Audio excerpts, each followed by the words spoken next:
예수님께서 십자가에 죽으신 후 운명하시고 사흘째 되던 새벽의 아침에 예수님을 사랑하며 따르던 여인들이 예수님께 향유라도 발라드려야겠다, 그런 간절한 마음으로 새벽 미명 무덤을 찾아왔습니다.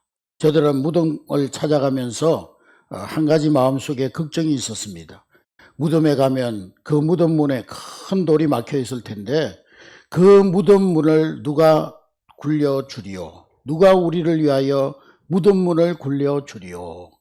예수님의 시체의 향유를 바르려면은 그 무덤 문을 막고 있는 거대한 돌문을 열어야 하는데 누가 우리를 위하여 그 무덤 문을 열어주리요? 따라하겠습니다. 누가 우리를 위하여 무덤 문을 굴려주리요? 당시의 무덤은 굴 속에다가 시신을 안치하고 큰 돌로 그 굴문을 막아 놓았습니다. 무덤문을 막고 있는 그 돌은 여인들의 연약한 몸으로는 도저히 굴릴 수 없는 그러한 엄청난 돌이었습니다. 더군다나 이 무덤문을 로마의 병정들이 그 앞에서 굳게 철저하게 지키고 있었습니다. 로마의 황제의 허락이 없이는 그 누구도 이 무덤문을 열지 못하도록 봉인까지 해놓았습니다. 굳게 닫아놓고 로마 황제의 도장까지 찍어 놓았습니다. 로마 황제의 허락이 없이는 아무도 이 돌을 굴려줄 수가 없는 것입니다. 그런데 누가 우리를 위하여 이 무덤에 막힌 돌문을 굴려주리요? 이 나약하고 힘없는 여인들이 했던 누가 우리를 위하여 이 돌문을 굴려주리요? 그때부터 지금까지 모든 인류가 어려운 환경에 부딪힐 때마다 하는 질문인 것입니다. 누가 이 인생의 돌문을 굴려주리요? 인생의 짐이 너무 무거워서 쩔쩔매고 있을 때 이 무거운 짐의 돌문을 누가 굴려주리요? 마음이 아프고 고통스럽고 상처가 나서 아무도 나를 어루만져 주지 못할 때, 나의 상처를 치유해 주지 못할 때 누가 나를 이 마음에 있는 상처의 돌문을 굴려주리요? 세상 모든 사람들이 나를 버린 것처럼 홀로 고독에 젖어 긴 밤을 울 때 누가 나를 위하여 이 외로움의 돌문을 굴려주리요? 인생 살다가 얽히고 설킨 문제, 내 힘으로 해결할 수 없는 막다른 인생의 골목에 서 있을 때마다 누가 이 무덤의 문을 굴려주리요? 죄를 짓고 쩔쩔매고 있을 때, 아무도 이 죄의 문제를 해결해 줄 수 없을 때 누가 이 죄짐을 벗겨주리요? 사랑하는 가족의 죽음 앞에서 내 힘으로는 그 죽음의 짐을 벗겨줄 수 없을 때 누가 이 돌문을 굴려주리요? 묻게 되는 것입니다.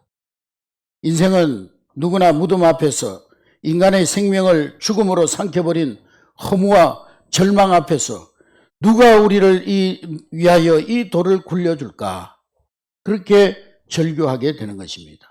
그러나 그 어떤 사람도, 그 어떤 철학자도, 그 어떤 성인도 여기에 대한 통쾌한 대답을 주지 못했습니다. 답을 몰라서 인간의 연약함과 허무함만을 탄식해 왔습니다. 그렇게 발달한 과학 지식도 과학 문명도 이 돌문을 굴려줄 수는 없었습니다. 이 땅에 어떤 권세도, 어떤 부귀영화도, 어떤 지도자도 내가 걸머지고 있는 인생의 돌문을 굴려줄 수는 없습니다.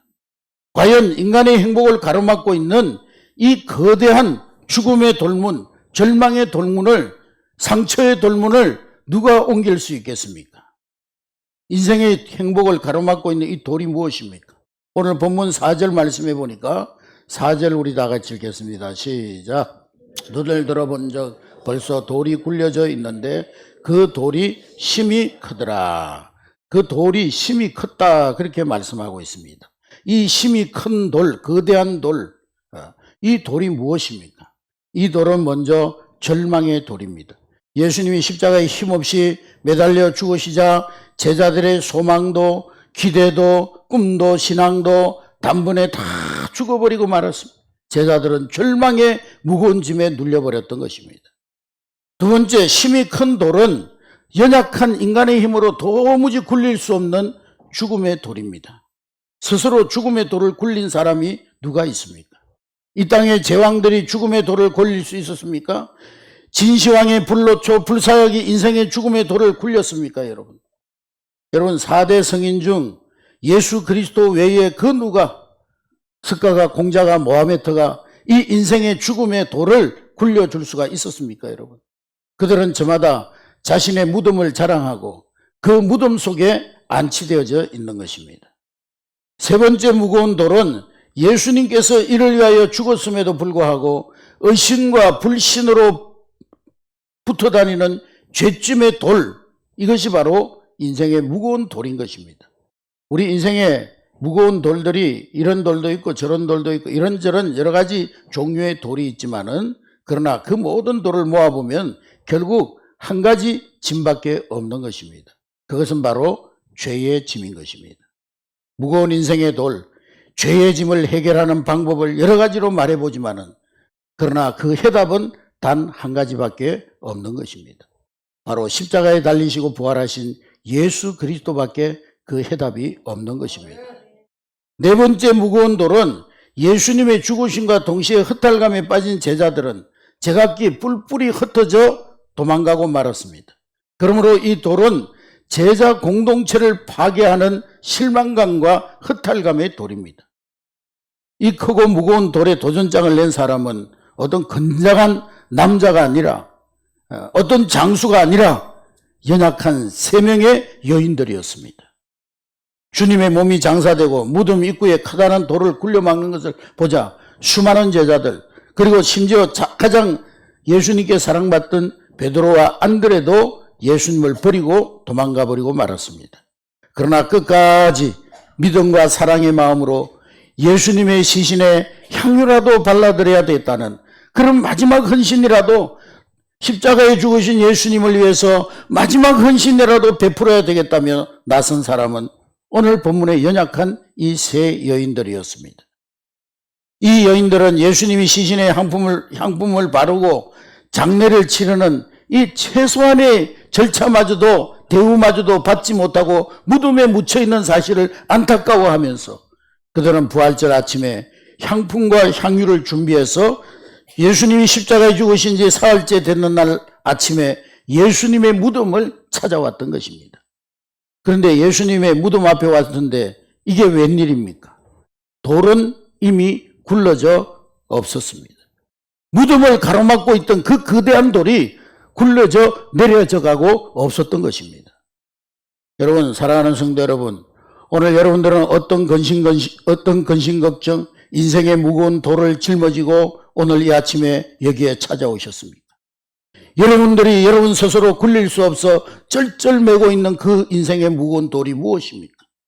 여러분이 안고 있는 인생의 무거운 짐이 무엇입니까? 누가 나를 위하여 이 인생의 무거운 짐을, 무거운 돌을 굴려주리요 하면서 무기력하게 바라보고 있는 인생의 짐이 무엇입니까, 여러분? 여러분이 바라보는 그 돌이 아무리 거대하고 아무리 무거운 돌이라 할지라도 오늘 예수님께서 부활하신 이 부활절 아침에 여러분 인생을 가로막고 있는 거대한 돌문이 이미 다 굴려 내려간 줄로 믿으시길 바랍니다. 할렐루야. 여러분의 죄악의 짐이 이미 굴러 내려갔습니다. 과거 여러분들이 어떤 죄를 지었든지 예수 그리스도 부활하신 주님을 만나기만 하면 이 모든 죄의 짐은 이미 굴러갔습니다. 현재 여러분들이 해결할 수 없어 쩔쩔매고 있는 이 죄악의 짐, 아니 미래에 지을 수도 있는 모든 죄악의 짐까지 이미 부활하신 주님이 옮겨 놓으신 줄로 믿습니다. 그 어떤 권세도 여러분들을 정죄하지 못할 것입니다. 어떤 마귀의 세력도 여러분을 정죄치 못할 것입니다. 예수님이 십자가 위에서 이미 다 해결하셨기 때문인 것입니다. 할렐루야. 여러분, 죽음 앞에서 서서 쩔쩔매지 마십시오.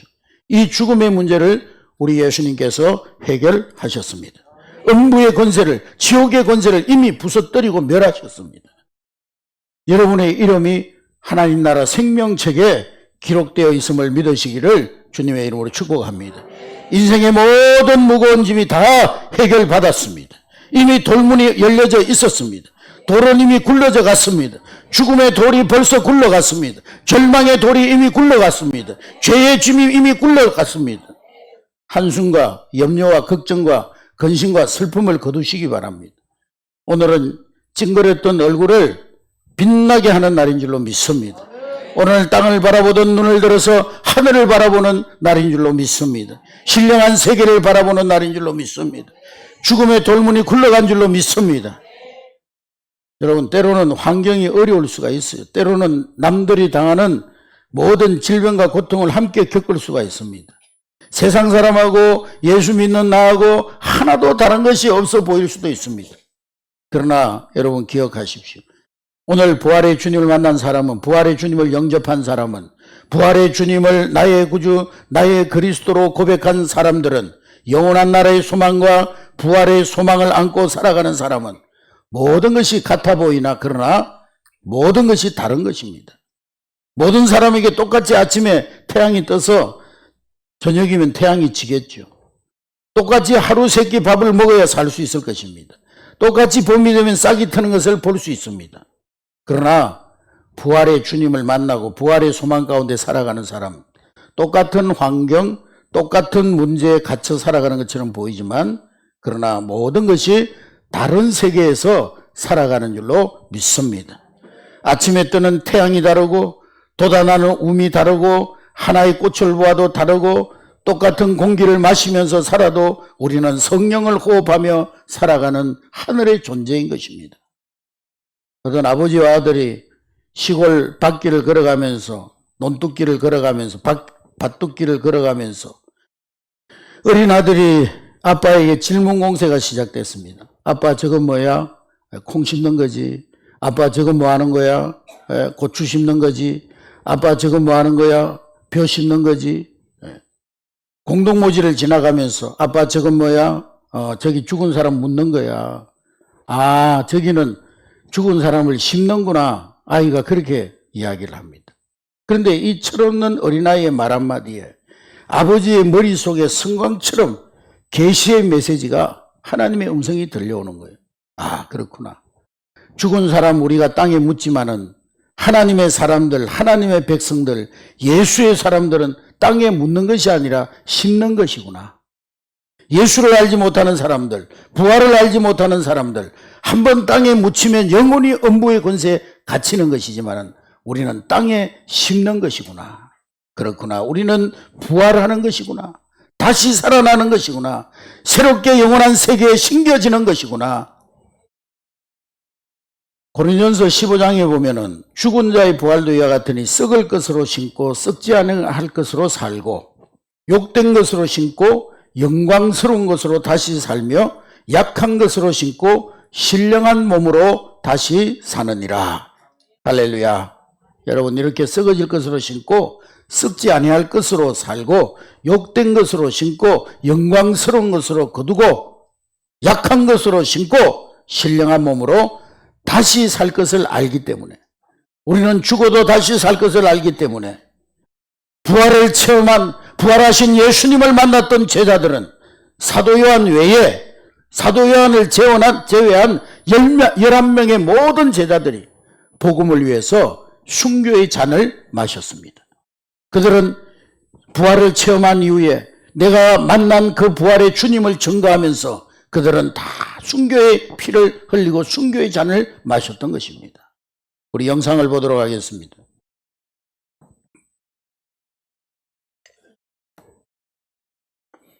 주후 36년경 스데반으로 인한 대박해가 예루살렘에서 일어나게 되고 이후 대부분의 사도들은 저마다 흩어져서 복음을 전파하다가 순교를 하게 됩니다. 가장 먼저는 세베대의 두 아들 중 하나인 야고보가 주후 54년경 유대 총독으로 임명되어 유대인들의 지지가 필요했던 헤롯 아그리파 2세에 의해서 칼에 찔려 순교하게 됩니다. 비슷한 시기 빌립 또한 터키의 히에라폴리스에서 선교하던 중에 붙잡혀 큰 나무 십자가에 매달린 채 처형을 당하게 됩니다. 이로부터 6년의 시간이 흐른 주후 60년경 갈릴리 세리 출신인 마태는 에티오피아에 있는 도시 나바다에서 비늘창에 찔려 살해를 당하게 됐고, 예루살렘의 두 기둥 중 하나였던 베드로는 64년경 로마 대화재로 인해서 시작된 네로에 의한 대박해 시기에 로마에서 체포되어 십자가에 거꾸로 달려 순교하게 됩니다. 그의 동생인 안드레 또한 소아시아와 그리스에서 사역하다가 로마 지방 총독에게 붙잡혀 몽둥이로 맞은 뒤 X자형 십자가에 매달려 방치되는 형벌로 순교하게 됩니다. 알페오의 아들 야고보는 팔레스타인과 이집트를 오가며 선교하던 중 예루살렘에서 유대인들에게 붙잡혀서 성전으로 끌려가 막대기와 돌에 맞아 순교하였습니다. 다데오는 항상 배를 타고 선교 여행을 다녔는데요. 동방 페르시아에까지 가서 선교를 하다가 그곳 이방 신상을 파괴한 죄로 붙잡혀서 순교를 당하게 됩니다. 가룟 유다 대신 12제자 중 한 사람이 된 마띠아는 터키 갑바도기아에서 선교하다가 돌에 맞은 후에 참수형을 당했고, 도마는 저 멀리 인도에까지 가서 선교하다가 창이 찔려 순교하였으며, 바돌레메라고 불리우는 나다나엘은 소아시아에서 사역하다가 인도로 건너가 복음을 전하다 그곳 전통에 따라 몽둥이로 맞은 다음 산채로 가죽이 벗겨진 후 참수를 당해 순교당하였다고 합니다. 열심당원인 시몬은 74년경 페르시아에서 거꾸로 매달려 톱에 몸이 잘렸고, 마지막으로 세베대의 아들 요한은 90년경 도미티아누스 황제에 의한 대박해 기간에 붙잡혀 반모섬으로 유배되었다가 이후 풀려나서 에베소에서 100년경에 자연사했다고 합니다. 히브리서 11장 38절에서는 이러한 사람들을 가리켜 세상이 감당치 못하는 사람들이라고 합니다. 우리 또한 이렇게까지는 아니더라도 예수께서 자신들을 따른 제자들에게 망대를 세우기 전에 계산하는 사람들처럼 나를 따른다는 것이 어떤 의미인지를 한번 생각해보라 라고 말씀하셨던 것처럼, 우리도 과연 신앙을 가지고 믿음을 따르고 예수의 뒤를 쫓는다는 그리스도인의 삶이 어떤 삶인지 곰곰이 생각해보는 시간이 되었으면 좋겠습니다.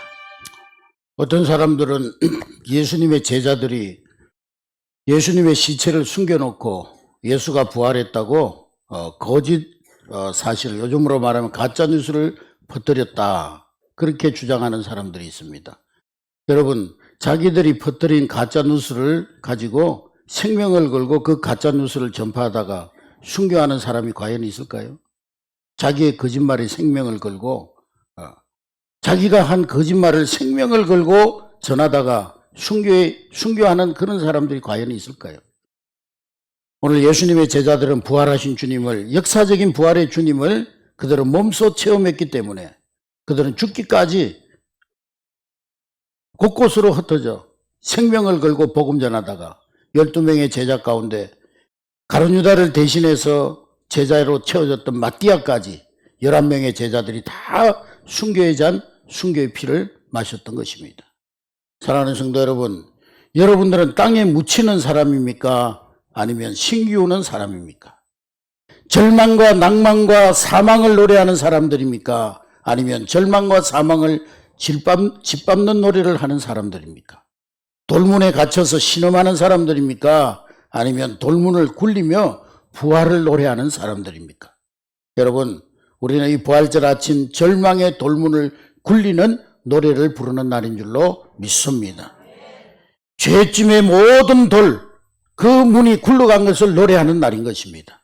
사망의 음부의 무덤의 모든 돌문을 굴리며 노래하는 날인 것입니다. 우리 그리스도인들은 돌문을 굴리며, 인생의 무거운 돌을 굴리며 노래하는 사람들입니다. 여러분 가슴 속에 이 벅찬 감격의 노래가 넘쳐나기를 주님의 이름으로 축복합니다. 이 벅찬 감격의 복음을 가지고 우리의 오이코스들에게 달려가는 저와 여러분 될 수 있기를 주의 이름으로 축복합니다. 우리의 오이코스들에게 복음을 전합시다. 그들을 하나님께로 인도해내는 여러분 될 수 있기를 주의 이름으로 축복합니다.